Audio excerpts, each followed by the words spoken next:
Good morning, welcome to Love Answers. I hope you're all well. Now today I'm going to be doing a video, and those of you that have been to my channel before, this video is kind of a summing up video of the book chapter that's on my channel. So what you'll see is there's chapters of my story of heartbreak to healing, and what I'm doing at the moment, and it's experimental, so I may change it, but at the moment I'm telling parts of my story, which you'll see as videos broken down into book chapters. And at the end of that chapter, I'm summing up and giving my thoughts and my opinions basically on that chapter and what happened in that chapter and how I dealt with it and how I see it now, 10 years on, because they do say time is the greatest healer. And that's what made me set up this channel, because looking at it 10 years on, I believe that the healing process can be accelerated and the suffering can be reduced dramatically a lot quicker than, you know, people experience. Because when we go through absolute heartbreak and we're on our knees and we feel like we've lost every single thing in the world, it's very difficult to get up from there if you don't know how. And I've spent the last 20 years, or more than that actually, maybe 23 years, learning, teaching others how to actually do that. And I think it's so important, especially now, because we've had COVID, we've had 2 years of everyone's life being on hold, and no one, not one single person, should be spending 5, 10, 15 years suffering over loss, because you have one life, you have here, you have now, and it's time to make now matter. You know, you don't want to waste time, and you know, you're here to actually have a joyous life, and it's totally within your own control. It's just taking control of the situation and going, right, okay, how do I deal with this? How do I get out of this? What tools are there available? What do I do? And the key is doing them every single day without fail, like cleaning your teeth.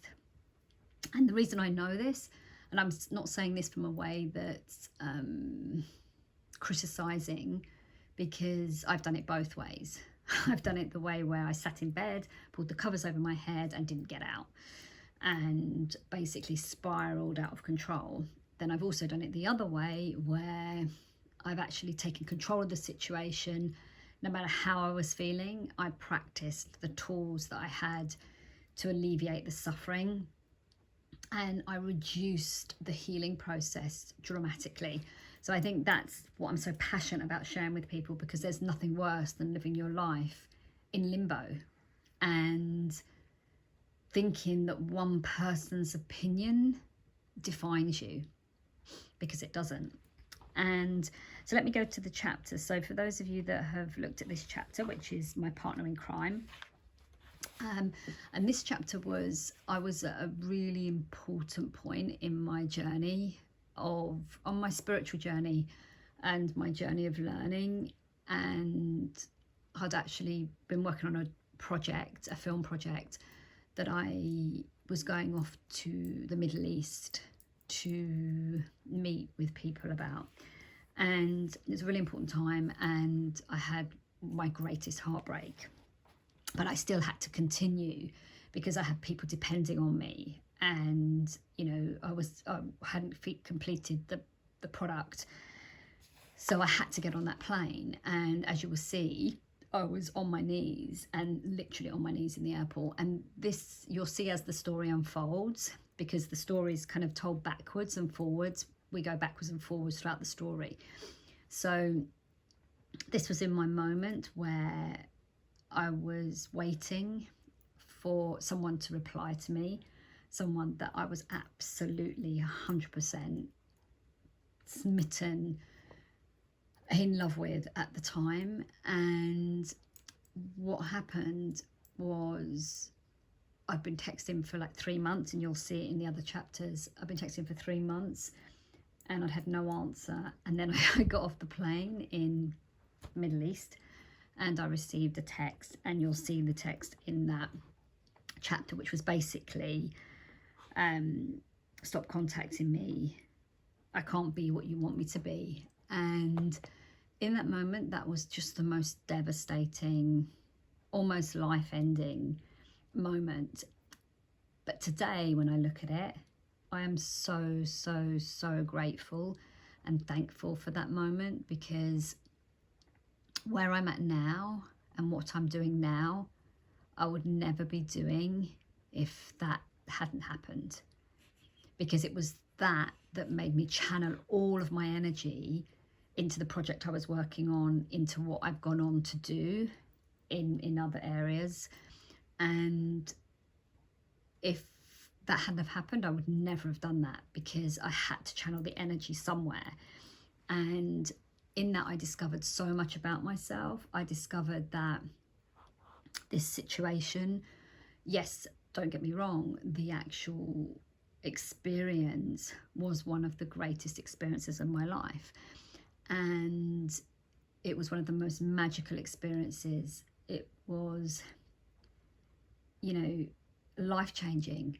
But at the same time, when I look at it now, it was an experience. And I think we hang on to these things rather than looking at it as if it's an experience that you're going through to make you evolve on your life's journey. Because everything you win and everything you lose is just an experience of your evolution on your life path. And if someone had said that to me back then, I would have screamed and cried and said, no, no, no, I love him, I want to be with him for the rest of my life, da, da, da, da, da. And in that moment, you absolutely believe that that's all there is in the world. But when you actually shift that focus and bring it back to the self, and that's what I'll be teaching on here with the courses that I'm going to be doing, is how to take that heartbreak and turn it into healing, but into the healing on the absolute deepest level, so that you actually tap into you, your power, your love, a greater power than you can ever imagine, and a greater love that you can ever imagine, greater passion that you can ever imagine, and absolute real purpose. Because when we